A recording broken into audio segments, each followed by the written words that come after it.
Silent इस्चिमियामुळे बऱ्याचदा पेशंटचा जीव जाण्याची शक्यता असते.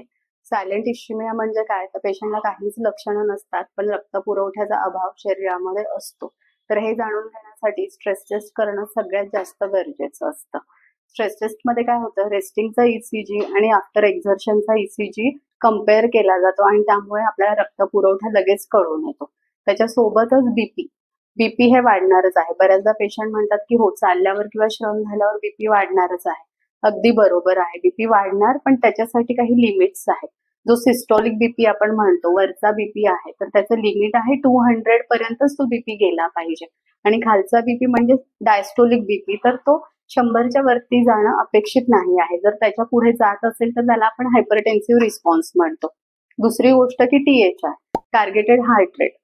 आपण म्हणतो की हार्ट रेट वाढणारच आहे, धडधड वाढणारच आहे वाईल वॉकिंग किंवा वाईल रनिंग ऑन ट्रेडमिल. तर त्याचं पण एक लिमिट आहे.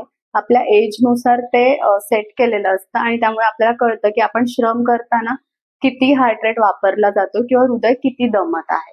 आणि सगळ्यात लास्टली आणि महत्वाचं म्हणजे रिकव्हरी. हो, आपण चालल्यानंतर नक्की बीपी वाढणार आहे, हार्ट रेट वाढणार आहे, पण तो एका ठराविक लिमिटमध्ये पुन्हा रिलॅक्स होणं गरजेचं आहे. म्हणजे जे हृदयाने श्रम केलेले आहेत ते पुन्हा सेटल डाऊन 3 मिनिटांच्या आतमध्ये करणं गरजेचं आहे.